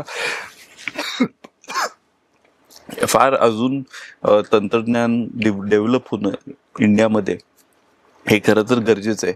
पण आज ही अनेक कंपन्या आहेत ड्रोनच्या कंपन्या जे फार स्टर्डी ड्रोन्स आणि फार एफिशियंट ड्रोन्स आज बनवत आहेत इंडियामध्ये. आणि खरं तर भारतामध्ये इंडियन ड्रोन्सला जास्त वाव आहे दुसऱ्या चायनीज ड्रोन्स परसेप्शनमुळे की इंडियन पाहिजे म्हणून. Not perception, because cost effective आहेत, कमी कॉस्टला मिळत आहेत. चायनीज ड्रोन इंडियन्स कमी कॉस्टमध्ये मिळतात, कमी कॉस्टमध्ये मिळतात. तुम्ही DJI चे ड्रोन बघा, डायरेक्टली 8-10 लाख 9 लाख सुरुवात होते त्यांची. They are big drones because त्यांचा आपलं जॉग्रफी वेगळे आहे. आपले शेतकरी, आपल्या महाराष्ट्रामध्ये शेतकरी, छोटा शेतकरी 20 गुंठ्याचा, तिथं छोटा शेतकरी 500 एकराचा, मग त्यांच्याकडे तसले ड्रोन लागतात, आपल्याकडे तसले ड्रोन लागत नाही. तर ते मार्केट असेसमेंट परत करून जर तुम्ही बघितलं तर टेक्नॉलॉजी दे हॅव, त्यांनी इंडस्ट्रीमध्ये पहिली झेप घेतली, पण आपण नंतर ही झेप घेऊन आपण त्यांच्या मागे नाही असं मला वाटतं. अर्ली मूव्हर ऍडव्हान्टेज त्यांना असेल, पण तरी आपण फास्ट मूव्हर आहोत. आपण कॅचअप करतोय चांगल्या पद्धतीने त्यांच्याशी करत आहोत. पण मग ड्रोन्सचे तर भरपूर ऍप्लिकेशन डिफेन्स मध्ये वापरतात, ऍग्री मध्ये वापरतात किंवा सर्वे मध्ये वापरतात. तर आपले ड्रोन्स हे कोणत्या ऍप्लिकेशन साठी आहेत? हे स्पेसिफिकली ऍग्रिकल्चर मध्ये, ऍग्रीटेक मध्ये म्हणजे ऍग्रिकल्चरल म्हणजे शेतकऱ्यांना हेतू काय होता पहिला, की शेतकऱ्यांना ती फवारणीची मदत व्हावी. कारण आज मी बघतो कारखान्याचा चेअरमन म्हणून आम्हाला दिसतं की फार लेबर शेतकरी मजूर हे शेतात लगेच मिळत नाहीत. बिलकुल. तर मिळाले तर कधी अजून 5-6 दिवस पुढे जातं. त्या जो प्रॉपर पीक टाइम असतो त्याला त्या पिकाला औषध मिळण्यासाठी ते त्या टाइमलाच मिळत नाही. पण ड्रोनच्या द्वारे आता शेतकऱ्याला ज्या टाइमला तुम्हाला फवारणी व्हायला पाहिजे त्या टाइमला फवारणी मिळते. जर मॅन्युअली तिथं 4 तास लागत असतील तिथं तुम्हाला 7 मिनिटात होऊन जातं. तुमचा खर्च 35% तुमचं फक्त फवारणीमध्ये बचत होते. आणि त्याचबरोबर स्प्रेइंग सोडून आता आपण मल्टीस्पेक्ट्रल कॅमेरा का पीक विश्लेषण थ्रू ड्रोन कॅमेरा, त्यामध्ये फक्त वरती 60-70 फुटावरती जाऊन तुम्ही फोटो काढला आपल्या पिकाचा, तर आपण हे पिकाचा फोटो काढल्यानंतर तुम्हाला कळतं शेतकरी काय की हे टेक्नॉलॉजी 10 वर्ष पूर्वी फक्त अमेरिकेमध्ये होती, ते आता आपल्या भारतात आली. आणि आपल्या कारखाने मागच्या 2 वर्षावरती त्याच्यावरती ट्रायल्स पण घेते 2-3 हजार एकरावरती. तर त्याचं काय वैशिष्ट्य आहे की फोटो काढायचा, कुठल्या सरीत कुठलं तण आहे, कुठल्या सरीत कुठलं पेस्ट आहे, कुठल्या सरीत पाण्याचा जास्त वापर होतोय, ताण आहे त्या पिकावरती, हे सगळं करतं. म्हणजे पडलेला ऊस 18-20 फूट ऊस जो जमिनीवरती पडलेला असतो आणि त्याला लोकरी मावाचा अटॅक झाला असेल त्या पिकावरती तर तेही आपल्याला कळतं. कारण त्या ड्रोन मध्ये लगेच ते सगळं काळं दिसायला लागतं. आणि जेव्हा ते काळं दिसतं, आता अनेक जणांचे आपण शेत मागच्या 1-2 वर्षापूर्वी एक मोठं म्हणजे लोकरी मावाचा स्प्रेड हे आपल्या भागात झालेला, पण ते आपण मल्टीस्पेक्ट्रल कॅमेराद्वारे हे ते 10% नुकसान आपण थांबवू शकलो लगेच ऍक्शन घेऊन. म्हणून ह्या सगळं आपण तंत्रज्ञान हे आणि कमी पैशात, हे काय प्रॉफिटेबिलिटीसाठी नव्हे पण त्यांना ते कमी पैशात देणं. 300 रुपयात जर मल्टीस्पेक्ट्रल कॅमेऱ्याचं बाहेर 1000-1800 रुपये आहे. बाहेर तुम्ही फक्त गुगल मॅप वरून तुम्ही फक्त तुमच्या जमिनीवरती लक्ष द्यायला बघितलं तर 1500 रुपये एकर आहे. पण आपण तुम्हाला तुमच्या वेळेत 300 रुपये फक्त त्यावरती जाऊन हे, आणि स्प्रेइंगचं 600 रुपये, हे 600 रुपयाला आपण ती सुविधा उपलब्ध करून आपण सर्व्हिसेस प्रोव्हाइड करतो का ड्रोनच्या? सर्व्हिसेस पण देतो आणि सेल पण करतो. मग आता हे कसं प्रपोर्शन आहे, म्हणजे शेतकरी हे विकत घेतात सध्या का सर्व्हिसेस मध्ये जास्त इंटरेस्टेड आहेत? नाही, शेतकरी खरं तर सर्व्हिसेस मध्ये जास्त इंटरेस्टेड आहेत. कारण शेतकरी परत वन टाइम जो मुद्दा आहे तो 20 गुंठा शेतकरी असेल, 1 गुंठ्याचा 1 एकराचा शेतकरी असेल, बरोबर, ते एवढा महागातला ड्रोन घेण्यापेक्षा बिलकुल सर्व्हिस घेतलेली बरी. आणि जर त्याच्याकडं स्वतःकडं 100 एकर 200 एकर क्षेत्र असेल तर तिथं मला वाटतं 50 एकर क्षेत्र असेल तर 50 एकरासाठी एक शेतकरी कुठं तर ड्रोन घेऊ शकतो. पण त्याच्या खाली मला वाटत नाही की ते थोडं अफोर्डेबल असेल आणि इफेक्टिव्ह त्यासाठी असणार, त्या शेतकऱ्यासाठी असणार. मग माझं मत आहे की शेतकऱ्यांनी, मी कधी प्रमोट पण नाही केलं की आपण इथं विकूया. माझं म्हणणं आहे की शेतकऱ्याला कमीत पैशात आपण ती सुविधा देऊया, म्हणजे ज्याने त्याचा फायदा होईल लॉंग रन मध्ये आणि आपलं बिझनेस सस्टेन होईल. म्हणून अनेक आता कंपन्या आल्यात जेही असं काम करतात पॅरलल.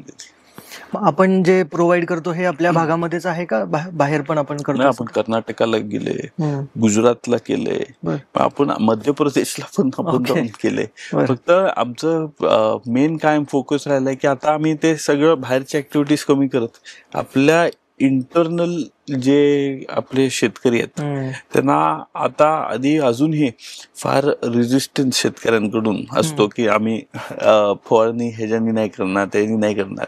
मग छोटं पण पीक असलं तरी ते करत नाहीत, कारण त्यांना वाटतं की का एवढं आपण हे पैसे खर्च करू.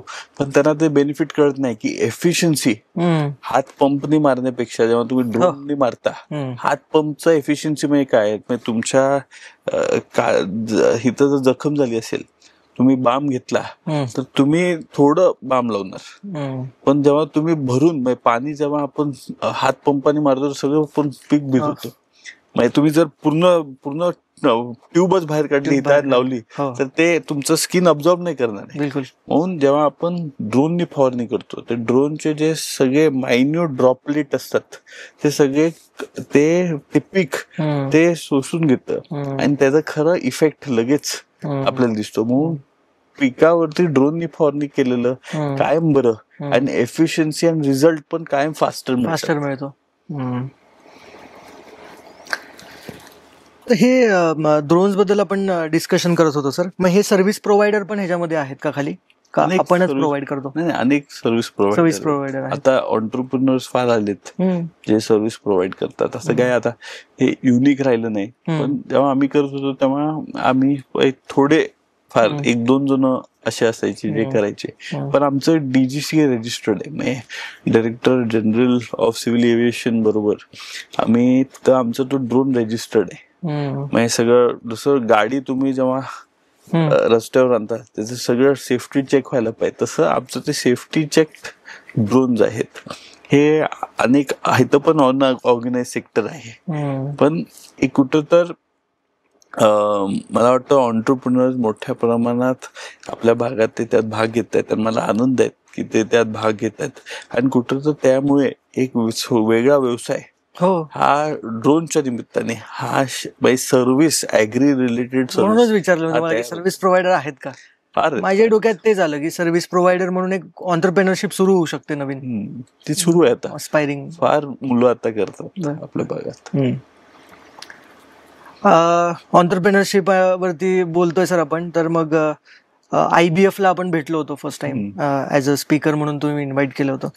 IBF ची संकल्पना काय सर? IBF म्हणजे आहे काय एक्झॅक्टली? IBF खरं तर एक विचारधारा आहे ज्यामध्ये अनेक उद्योजक एकत्र येतात आणि एकत्र जेव्हा येतात फक्त स्वतःला काय मिळणार त्यापेक्षा मी दुसऱ्याला काय देऊ शकतो या विचारधारेने तिथं त्यांना बोलवलं जातं. आधी आम्ही 7 जण होतो. 7 जणांच्या बरोबर आम्ही चालू केलं आणि 7 जण आम्ही कंटिन्युअसली, म्हणजे मी सांगितलं ना कन्सिस्टन्सी, आम्ही 7 जण जरी असलो आम्ही मला वाटतं आठवड्याला भेटायचो. आणि पेशन्स परत आता किती वर्ष झाले आता IBF ला सर? आता मला वाटतं एक 6 वर्ष होत असतील, 6 ते 7 वर्ष. आणि त्यामध्ये पेशन्स आम्ही 7 जण 12 जण, ते आमची कोर टीम झाली. 12 आता 14 जणांची झाली, पण ते आमची कोर टीम आहेत.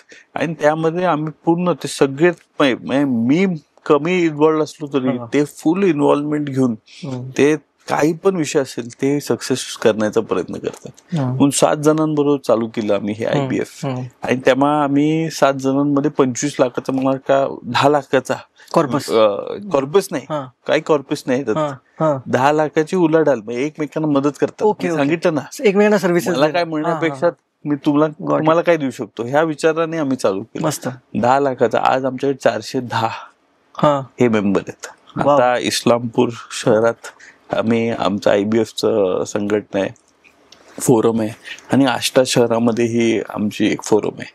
आणि त्यामध्ये पहिल्याच वर्षात आष्टा शहरात आम्हाला 100हून अधिक हे मेंबर तिथं आमच्याशी जोडले. म्हणून आनंद होतो की एक छोटं जे आम्ही ऑर्गनायझेशन तयार केलं त्यातून आता अनेक लोक IBFच्या द्वारे एकत्र येतात.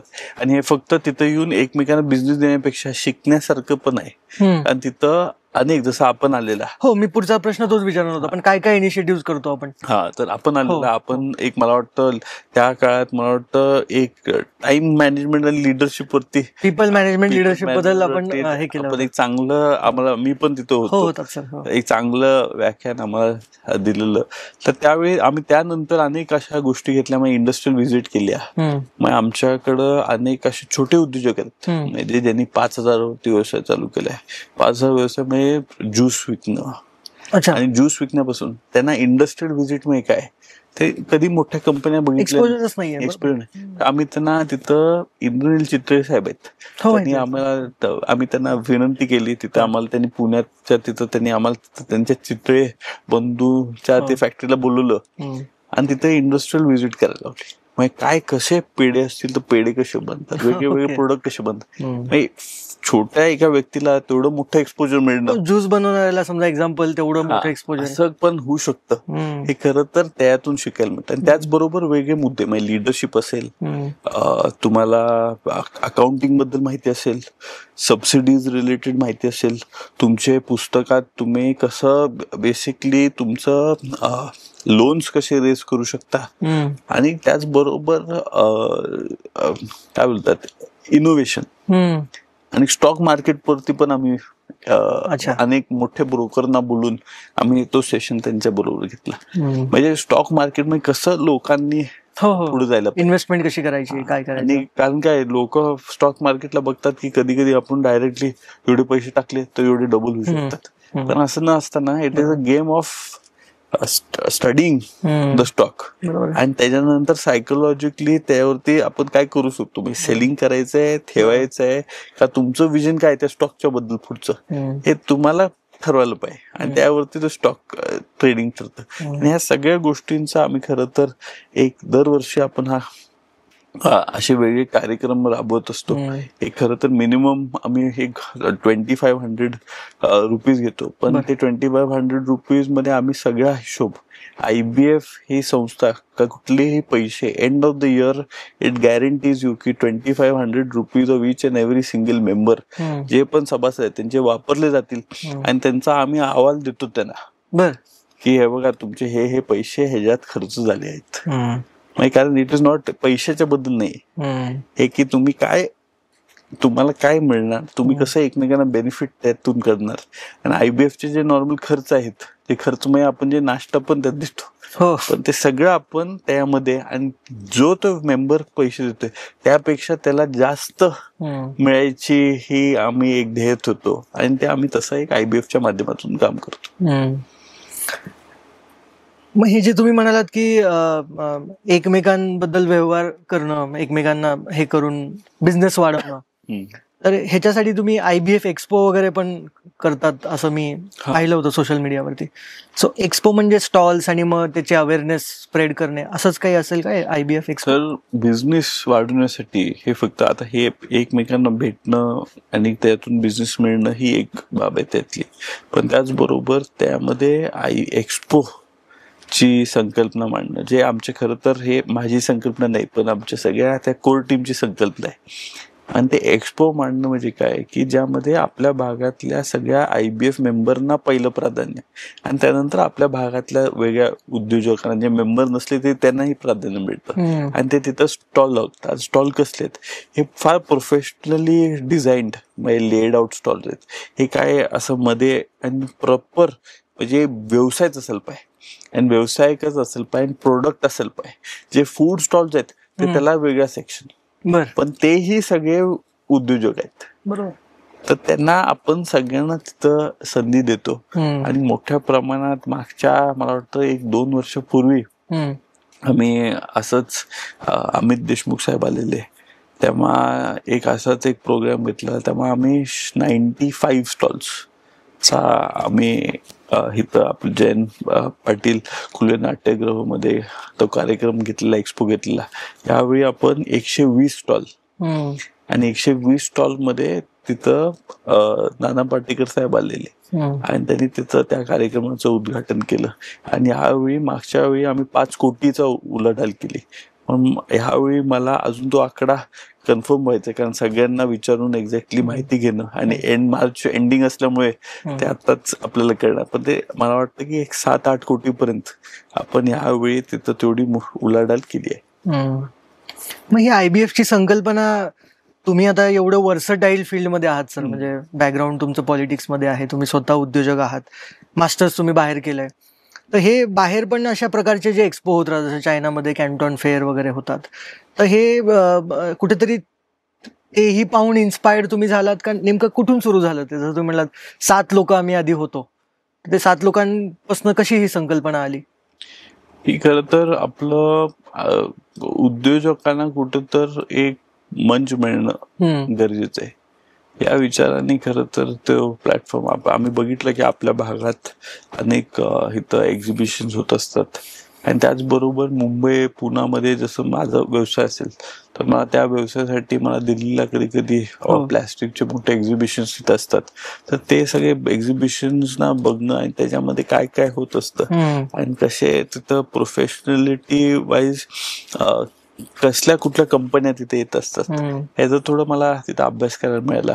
मी काही दिवसापूर्वी आता पुण्यामध्ये असेल तर ते मोशीमध्ये किसान नावाचं एक मोठं तिथं एक फेअर झालं होतं, जे शेती संबंधित सगळं शेती संलग्न सगळ्या वस्तू तिथं उपलब्ध होत्या.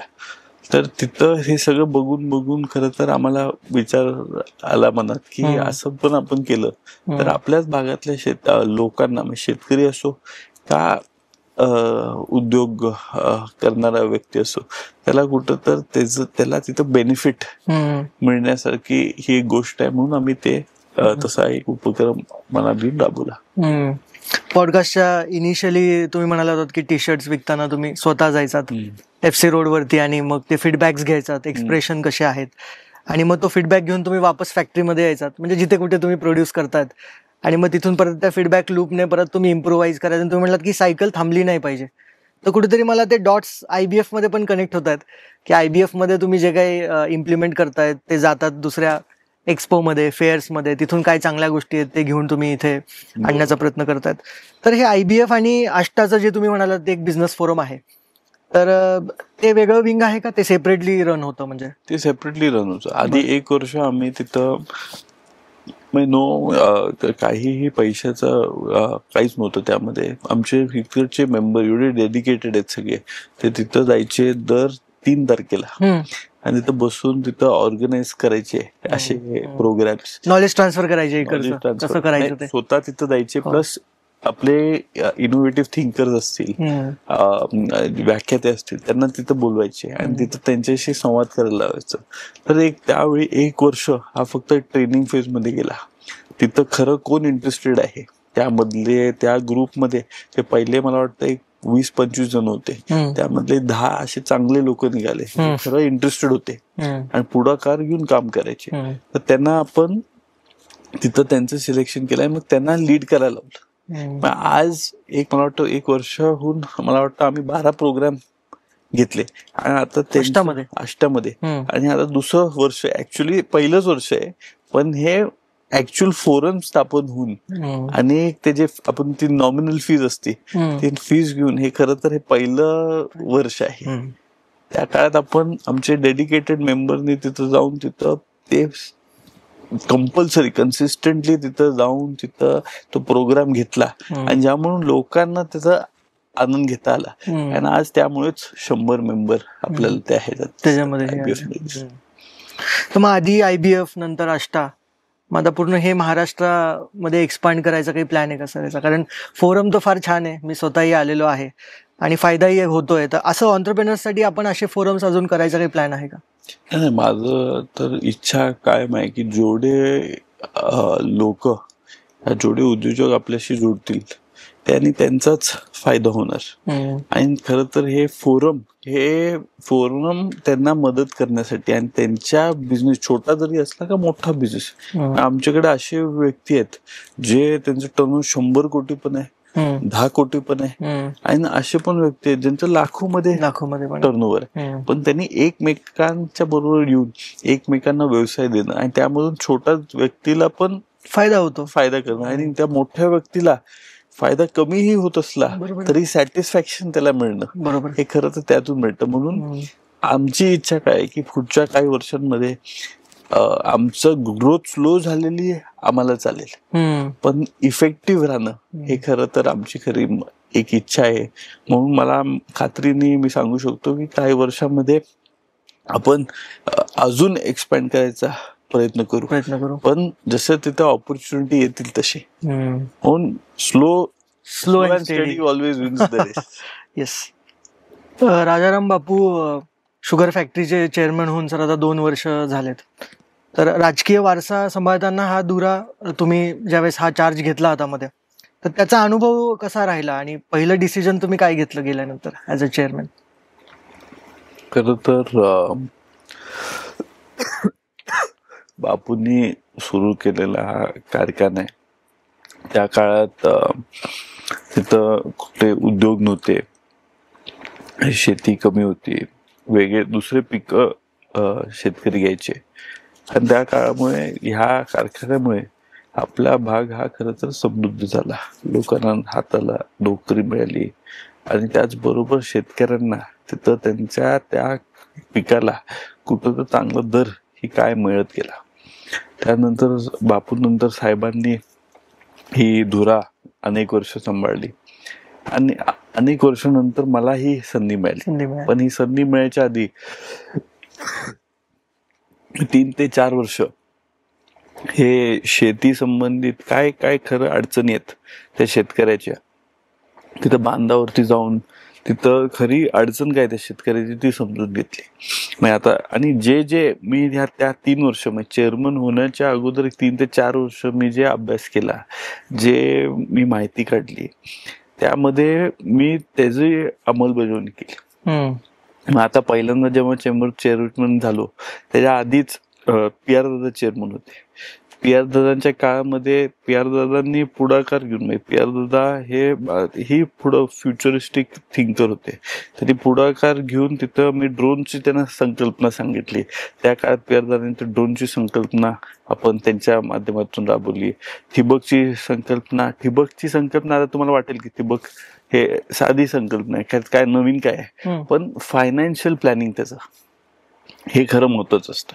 कारण आता शेतकरी डायरेक्टली 40,000, 50,000, 60,000 खर्च करतो ते ठिबकचं संच लावायला, पण आपला कारखाना हे 10,000 मध्ये त्याला फक्त ते ठिबकचं संच देतो. ते राहिलेले जे पैसे आहेत ते आपली बँक, राजाराम बापू बँक ही, आणि कारखाना त्या बँकेला गॅरंटी देतो. म्हणजे फक्त 10,000 रुपये मध्ये तुम्हाला सगळं संच मिळणार. म्हणजे जर तुम्ही स्वतः करायला गेला तुम्हाला 40-50,000 रुपये भरायला, पण ह्याच्यामध्ये तुम्ही फक्त 10,000 रुपये भरताय, आणि राहिलेले जे पैसे आहेत ते 2 टप्प्यामध्ये तुम्ही वाढीव उत्पन्नातून भरताय.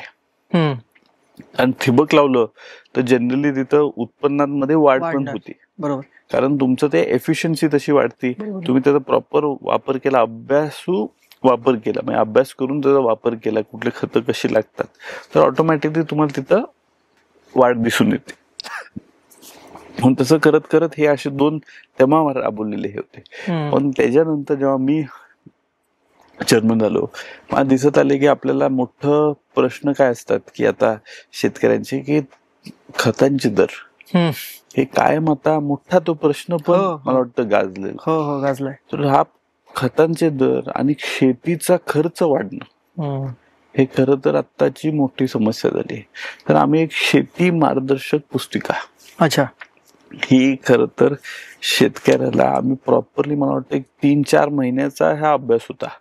आम्ही वेगळे तज्ञ लोकांना त्याच्यामध्ये समावेश करून घेतलं, त्यांना तिथं कसं प्रॅक्टिसेस असायला पाहिजेत. आमच्या साखर कारखान्यावर एवढं वर्षाचा अनुभव त्याच्यामध्ये आम्ही प्रिंट केला, आणि त्यामध्ये खरं तर कुठल्या शेतकरी कधी ड्रोन वापरायला पाहिजे, कधी पीक विश्लेषण करायला पाहिजे, कुठले जीवाणू खतं वापरायला पाहिजेत, कधी माती परीक्षण करायला पाहिजे. आणि ह्या सगळ्या गोष्टीचं आम्ही तिथं त्या पुस्तकेत दिलं. आणि ते खरं तर आम्ही जेव्हा जे शेतकरी आमच्याकडे ते नोंद करतात त्यांना आम्ही ते पुस्तकच देतो. आता ह्याच्यामध्ये किती शेतकरी त्या शेतकऱ्याने फक्त ह्याच्यात बघितलं आणि त्या पद्धतीने त्यांनी शेती केली, कारण हे सायंटिफिक प्रॉपर अभ्यासू लोकांकडून घेतलेली माहिती ही आम्ही त्या पुस्तकात ती मांडण्याचा प्रयत्न केलाय. आणि जर त्याचा त्या शेतकऱ्यांनी वापर केला तर पुढे जाऊन कमी पैशात, मग कधी कधी शेतकरी 7-8 फवारण्या मारतात. आम्हाला माहिती आहे एक शेतकरी साकायचे त्यांनी 10 वेळा ड्रोननी फवारणी मारली. पण आम्ही म्हणतो की 10 वेळा मारण्याची गरजच नाही. सेवा उपलब्ध असली तर ती सेवा किती वापरायची ही खरं तर एक लिमिट कुठं असते. मग मला वाटतं की जेवढी लिमिट आहे, मी जरी ड्रोनची कंपनी असली तर माझं म्हणणं आहे की 4 ते 5 वेळाच एका शेतकऱ्यांनी मारलं पाहिजे. पीक विश्लेषण किती करायला पाहिजे, प्रत्येक 3 ते 4 महिन्यानंतर. जर 19 महिन्याचा क्रॉप असेल, अडसाली असेल, तर एक 5-5 महिन्याचं अंतर ठेवून त्या शेतकऱ्यांनी ते पीक विश्लेषण करणं गरजेचं आहे. म्हणून हे जे त्याच्यामध्ये प्रॉपर अभ्यास करून केलेल्या गोष्टी ही खरं तर माझी पहिली संकल्पना होती मी अध्यक्ष झाल्यानंतर. आणि खरं तर साहेबांनी त्यांच्या काळात बापूंनी परवाने आणले पाणी पुरवठ्यासाठी, नदीतून पाणी उपसल्यासाठी. आणि साहेबांनी त्या परवान्यांचं खरं तर बापूंचं जे स्वप्न होतं त्याची अंमलबजावणी केली. आणि ह्या आपल्या सगळ्या भागातल्या लोकांच्या सहकार्याने. आणि आज मला ते जे आता त्या काळातले वेगळे समस्या होते, पण माझ्या काळातली वेगळी समस्या आहेत. आणि ते समस्या सोडवण्याचं खरं ही माझी एक चेअरमन म्हणून ही जबाबदारी राहणार आहे. आणि मला वाटतं की हे पहिली जी संकल्पना होती ती खरं तर सगळ्यात महत्वाची पुस्तक जरी असलं पण ते खरं तर एक महत्वाचं पुस्तक आहे, ज्यामध्ये एक युवक शेतकरी त्याचा अभ्यास करून त्यांनी शेती केली तर त्याला त्याचा तिथं फायदा होईल. काय नाव आहे सर त्या पुस्तिकेचं, काही नाव वगैरे आहे? नाही, राजाराम बापू शेती मार्गदर्शक पुस्तिका. ते रजिस्टर केलं की तुम्ही ते देऊन टाकता? रजिस्टर केलं देऊन टाकतो. साखर कारखाना म्हणलं की साखर कारखाना आला, शेतकरी आले आणि मग हार्वेस्टर आणि ऊसतोड कामगारी आले. तर हार्वेस्टर जे ओनर्स आहेत, हार्वेस्टर जे चालवतात, त्यांच्याकडनं काही चॅलेंजेस तुम्हाला जाणवतात का?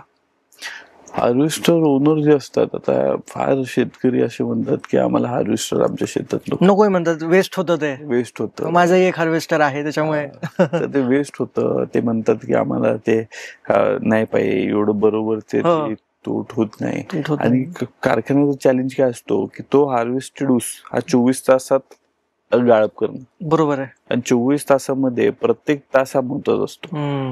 14 ते 15 तासापर्यंत ते क्षमता, शुगर कंटेंट ऊसामध्ये, साखरेची कंटेंट ऊसामध्ये कमी होत जाते. आणि 24 तासानंतर ऑलमोस्ट पूर्ण कमी होत नाही, पण 24 तासात एक बेसिक थंब रूल आहे की 24 तासात त्याचं हार्वेस्टिंग होणं अत्यंत गरजेचं आहे. म्हणून हार्वेस्टरना आणि त्याचबरोबर हार्वेस्टरना तेवढं व्यवसाय देणं हे खरं तर हे त्याचं सगळ्यांचं बॅलन्स हे करणं अत्यंत गरजेचं आहे. खरं त्रास काही होत नाही. हार्वेस्टर मशीन म्हणून एक वेगळं आधुनिक तंत्रज्ञान आहे. लवकर पीक हार्वेस्ट होऊन कारखान्याला मिळतं आणि परत शेतकरी पुढचं पिकायचं पण नियोजन करू शकतो. प्रॉब्लेम फक्त एक आहे की आपल्या भागात कमी एकरी क्षेत्र आहे, शेतकऱ्याकडे कमी क्षेत्र आहे. आणि ते कमी क्षेत्रामुळे कुठं तर अजून एक वेगळं तंत्रज्ञान जे आलं, जे छोटे अजून हार्वेस्टर तर करू शकले. कारण आता मला वाटतं की एक बेसिक चांगला न्यू हॉलंडचा जसा हार्वेस्टर असेल तो 20 गुंठा हा एक मिनिमम 20 गुंठा 15 गुंठापर्यंतच हे करू शकतो. नाही टर्निंग मध्ये ते सगळे इनफिल्ड आहे ते सगळ्यामुळे प्रॉब्लेम येतो. म्हणून छोटं अजून हार्वेस्टर करणं. त्याचबरोबर हार्वेस्टरचे मालक असतात का जे फुल टाइम तोच व्यवसाय करत असतात, त्यांचं व्यवसायामध्ये टनेज त्यांचं वाढवणं. आणि टनेज कसं वाढवणं, जेव्हा शुगर आपला कारखाना त्याचं क्रशिंग लवकर करू शकतो. आणि कारण अनेक शेतकऱ्यांनी लवकर त्यांना ती जागा उपलब्ध करून देणं. आणि कधी आपण जेव्हा प्रोग्राम मध्ये आलं, आपण शेतकऱ्यांना हे सिलेक्ट करतो की हा शेतकऱ्यांना आपण हे करूया, तर शेतकरी कधी कधी तयार होत नाही, कधी कधी तयार होतो. पण शेतकऱ्यांनी पण त्याचं हे वेगळं तंत्रज्ञानाचा एक्सेप्ट करणं आणि त्याचबरोबर हे सगळे मग हळूहळू ते ब्लॉक्स असतात ते बॅलन्स होतात. आणि मग बऱ्याचदा तुम्ही जसं म्हणलात की 24 hours मध्ये त्याला गायब करणं हे महत्वाचं आहे. बऱ्याचदा असं होतं की कारखान्यावरती जाम लागलेला असतो, बऱ्याचदा येऊन ट्रॅक्टर थांबलेले असतात, तर ते पण फार चॅलेंजिंग असेल ना. कॅपॅसिटी वाढवणं एक पर्याय असतो का, काय त्याचं मॅनेजमेंट गडबडल्यामुळे तो जाम लागलेला असतो, ब्रेकडाऊन्स होतात मशीन्सचे बऱ्याचदा? नाही, तो नॉर्मल प्रोसेस असते. इव्हेंच्युअली ते मशिनरीमध्ये ते मॅन मेड गोष्ट आहे आणि कधी कधी त्यात चुका होत असतात. पण त्याचबरोबर कधी कधी साखर कारखाने हे मोठ्या प्रमाणात कधी कधी जास्त यंत्रणा पण लावायचं काम करतात आणि ते यंत्रणा मॅनेज करायचं काम हे त्या साखर कारखान्याच्या माध्यमातून होतं. जास्त हे जेव्हा आपण म्हणतो की वेटिंग टाइम जास्त वाढतो, तेव्हा कुठं जर त्याचं थांबलेलं असतं, स्टॉपेज झालं असेल, नाहीतर त्याचं जे एफिशियंटली क्रशिंग होणं गरजेचं असतं ते होत नसतं त्या काळात.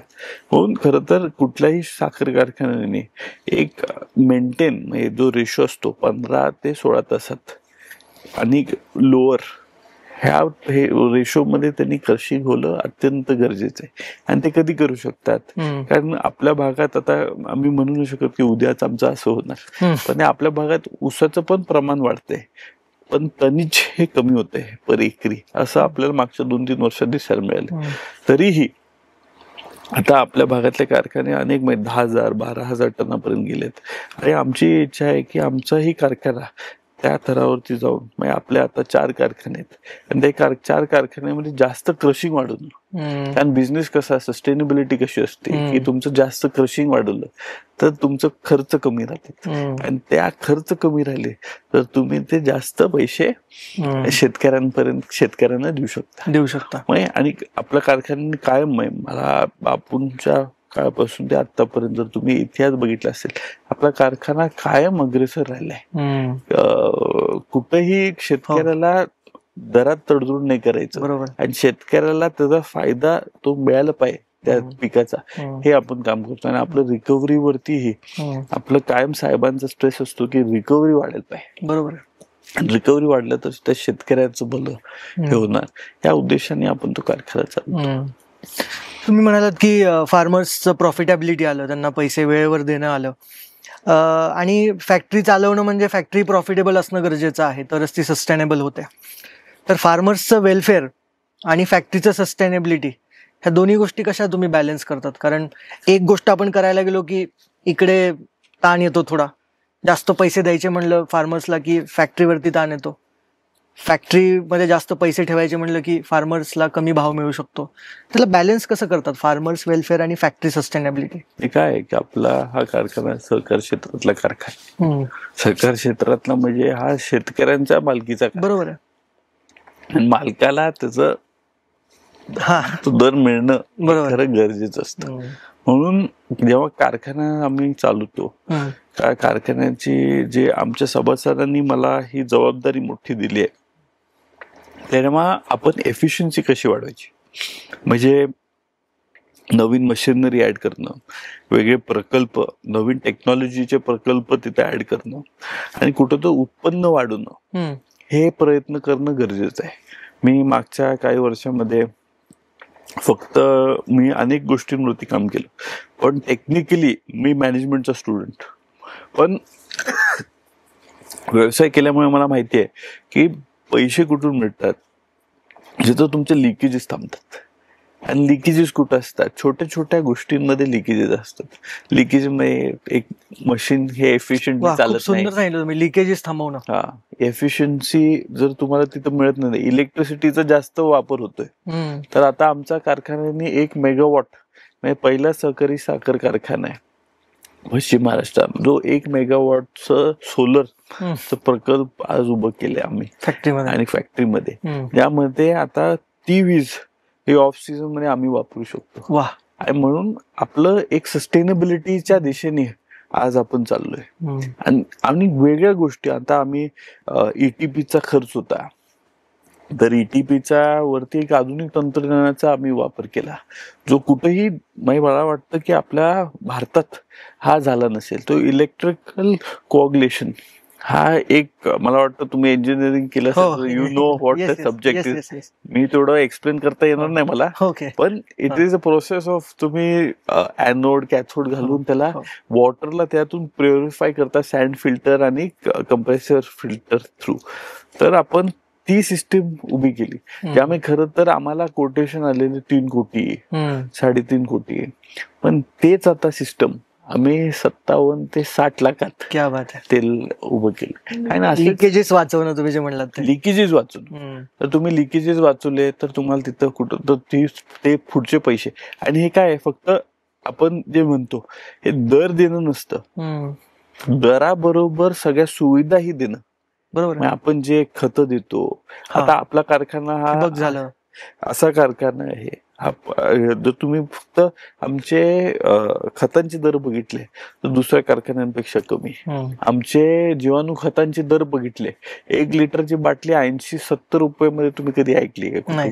दुसरीकडे 160, 190 लिटरला मिळते, आपल्याकडे 80-90 रुपयाला इथं मिळते. म्हणून कमी दरात ते उपलब्ध करून देणं. आणि आता रोपांचं मला वाटतं रोपं आपण देण्याला चालू करणार आहे. 8 लाख रोपं आपण मागच्या वर्षी दिले, आमचं ध्येय आता 20-25 लाख रोपं देण्याचं आहे. म्हणून ह्या सगळ्या सुविधा सायमल्टेनियसली ह्या सगळ्या सुविधा देणं, आणि त्याचबरोबर म्हणजे कारखान्याची प्रगती होणं, आणि जर कारखान्याची त्या पद्धतीने प्रगती झाली त्याचबरोबर शेतकऱ्याचीही प्रगती होती, हे असं मला वाटतं.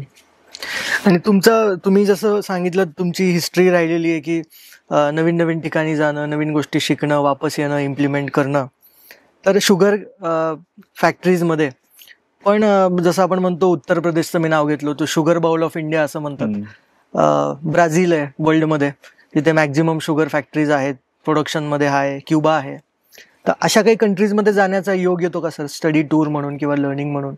आणि असेल, कधी गेला असाल तिकडे, तर मग काय एक्सपिरियन्स आहे तुमचा उत्तर प्रदेश आणि आपल्या इकडे? मी काही दिवसापूर्वी UP ला गेलेलो. UP मध्ये DCM श्रीरामची मिल होती, आणि मोदी शुगर असेल का त्रिवेणी शुगर, त्रिवेणी टर्बाईनची जी कंपनी आहे त्यांच्याकडे साखर कारखाने पण आहेत, हे मला पहिल्यांदा कळालं. तिथे आम्ही गेलेलो, आणि तिथं वेगळी शुगर इंडस्ट्री किती प्रोग्रेसिव्ह आहे. आणि आपल्याकडे कसं 70% अडचणी ऊस असतो, तिथं ते 12 महिन्याचाच क्रॉप घेतात. आणि तिथं आपल्याकडे 2 क्रॉप्स इन 3 इयर्स आपल्याकडे असतात, म्हणजे 2 पिकं 3 वर्षात. तिथं 3 पिकं असतात ऑलमोस्ट 3 वर्षात. म्हणजे सुरूची लागण करणं, हे सगळे ते प्रॉपरली त्यांचं कंटिन्युअस क्रशिंग असतं. त्यांचं रिकव्हरी ही आपल्यापेक्षा कमी असेल तरीही त्यांचं क्रशिंग रेट जे आहे, का क्रशिंग नंबर ऑफ डेज आहेत, हे आपल्यापेक्षा फार जास्त आहेत. आपल्याकडं आधी 180, त्यानंतर 150, आज आपली परिस्थिती 100 दिवसावरती आली. ह्या लास्ट सीझन मध्ये 110 दिवस का 100 दिवसच आपले कारखाने चालले. पण अजून एक गोष्ट, ते फक्त क्रॉपिंग पॅटर्नच्या बद्दल आहे, त्या शेतकऱ्यांच्या बद्दल म्हणून, पण कारखान्याच्या संबंधित तर तिथं तुम्ही बघितलं कारखाने कसे चालतात, म्हणजे मॅसिव्ह स्केलवरती आहे. मॅसिव्ह स्केल, मग एक छोटा कारखाना म्हणजे मला वाटतं 5,000 टनाचा कारखाना, एक छोटा कारखाना तिथं ओळखला जातो. आणि तिथं 5,000 टनाच्या कारखान्याला ही सगळी साखर ही रिफाईन होती, आणि रिफाईन शुगर म्हणून विकली जाते. काही कारखान्यामध्ये तर फार्मा ग्रेड शुगर बनते, आणि ती फार्मास्युटिकल कंपनीला विकली जाते. आणि अजून अनेक असे गोष्टी आहेत. मी मागच्या 3-4 महिन्यापूर्वी मी दिल्लीला CBG प्लांट बघायला गेलेलो, म्हणजे मुझफ्फरनगर त्या भागात. त्या भागात अजून टेक्नॉलॉजीच वेगळी आहे. म्हणजे कारखान्यात अजून काय काय एक कारखाना करू शकतो हे खरं तर युपीला जाऊन तुम्ही खरं बघू शकता. अनेक आपल्याकडं असं नाही की आपल्याकडं असे कारखाने करत नाहीत, आपल्या भागातले पण असे कारखाने आहेत ज्यांनी हे सगळे टेक्नॉलॉजी तिथं उपलब्ध करून दिले. पण अजूनही फार काही स्कोप आहे आणि अजूनही आपल्या कारखान्यामध्ये आमचा जर कारखाना असेल, मला फार काही शिकायला मिळालं. मी नवीनच आहे इंडस्ट्रीमध्ये. अनेक आमचे दिग्गज, आमच्या भागातले अनेक दिग्गज लोक आहेत जे ह्या क्षेत्रामध्ये अनेक वर्षापासून काम करतात. पण मला काय तर वेगळं त्या ह्याच्यातून निमित्ताने शिकायला मिळालं. मला खात्री आहे की त्याचा सगळ्याचा अभ्यास करून एक आपला कारखानाही कसं प्रगतशील कारखाना, अग्रेसर कारखाना महाराष्ट्रामध्ये होईल हे जर माझं कायम प्रयत्न राहील. सर, कारखाना म्हणलं तुम्ही, जसं मी तुम्हाला फार्मर्स वेलफेअर आणि सस्टेनेबिलिटीवर विचारलं होतं, तुम्ही म्हणलात की शेतकरीच ह्या कारखान्याचे मालक आहेत तर त्यांना ते प्रॉफिट मिळालाच पाहिजे. तर एक असतं तुमचं सहकारी कारखाने आणि दुसरे खाजगी कारखाने असतात, तर ह्यांच्यामध्ये कॉम्पिटिशन असते का, आणि जर असते तर ते चांगलं आहे का इंडस्ट्रीसाठी? नाही, आता कॉम्पिटिशन वेगळ्या वेगळ्या क्षेत्रातले कारखाने, कॉपरेटिव्ह कारखान्यांना त्यांचे ऍडव्हान्टेजेस असतात, त्याचे नेगेटिव्ह असतात, आणि प्रायव्हेट कारखान्यांना त्याचे ऍडव्हान्टेज असतात, नेगेटिव्ह असतात. पण कॉपरेटिव्ह कारखान्यांमध्ये खरं तर सगळ्यांना एकत्र घेऊन काम करणं हे खरं महत्वाचं असतं. प्रायव्हेट बिझनेस तुम्हाला माहिती असतात की प्रायव्हेट बिझनेस मध्ये एकदा मालकांनी ठरवलं असं करायचंय, मग ते तसंच होतं, मग एवढाच दर द्यायचा आहे तेवढंच होतं. पण इथं डिस्कशन पण होतं. इथं तुम्हाला तुमच्या शेअर होल्डरला उत्तर द्यायला लागतं कॉपरेटिव्ह मध्ये, आणि तुम्ही कुठला प्रकल्प करताय त्यांना पटवायचं असतं, त्यांचा कॉन्फिडन्स जिंकायचा असतो, आणि म्हणूनच तुम्ही तो प्रकल्प उभा करू शकता. हे खरं तर कॉपरेटिव्ह मध्ये आहे. मी चेअरमन जरी असलो, आमची जी निवडलेली संचालक बॉडी आहे ते खरं तर आम्ही डिसेंट्रलाइज काम करतो. विठ्ठल तात्या हे आमचे शेती कमिटीचे अध्यक्ष आहेत, देवराज दादा हे आमचे परचेस कमिटीचे अध्यक्ष आहेत, तसंच कार्तिक अप्पा असतील बांधकाम कमिटीचे अध्यक्ष, आमचे अमरसिंह साळुंके असतील ते आमचे केन डेव्हलपमेंटचे अध्यक्ष आहेत, प्रदीप दादा असतील ते इरिगेशनचे, आणि त्याचबरोबर अतुल पाटील असतील ते वेगवेगळ्या नवीन प्रकल्पांसाठी त्यांना नेमलं गेलंय. आम्ही एक टीम म्हणून काम करतो, आणि टीम मध्ये सगळे डिसेंट्रलाइज असतं. म्हणजे आपण लीडर, चेअरमन म्हणून सगळं बघू नाही शकत, and chairman cannot take he has to be responsible for everything. Responsibility घ्यायला लागते, राईट, पण he can't do everything. He cannot do everything. म्हणून आमच्याकडे डिसेंट्रलाइज असतात. ते चेअरमन म्हणून त्या पद्धतीने ते त्यांचं पण पद चेअरमनच्याच लेवलचं आहे, आणि ते त्या लेवलवरती त्यांच्या बारकाईने अभ्यास करतात, आणि ते डिसिजन मेकिंग त्यांच्या फील्डमध्ये घेतात. आणि त्यामुळे खरं तर आमची एक चांगली टीम झाली आहे, आणि टीम झाल्यामुळे आमचं खरं तर इफेक्टिव्हनेस, आमचं प्रॉब्लेम सॉल्व्हिंग एफिशियन्सी हे फार फास्ट झाली. आम्ही लगेच डिसिजन्स घेतो. काय अपेक्षित असेल पुढच्या लोकांना, व्यक्तींना काय मदत लागत असेल तर आमचे मीटिंग्स होतात, आम्ही त्याच्यावरती डिसिजन घेऊ शकतो. आणि सगळ्यांचं थोडं आपण त्यांच्याकडून माहिती घेतली, त्यांचं मत काय आहे हे जाणून घेऊन आपण डेमोक्रॅटिक पद्धतीने ह्या कारखाना चालवतो. तर प्रायव्हेट मध्ये फक्त हे दोन फरक आहेत. आपण मेन फरक काय, प्रायव्हेट कॉर्पोरेट आणि कॉपरेटिव्ह मध्ये, प्रायव्हेट मध्ये मालकाच्या खिशात पैसे जातात, खाजगी कारखान्याचं, आणि कॉपरेटिव्ह मध्ये हे शेतकऱ्यांकडे पैसे जातात.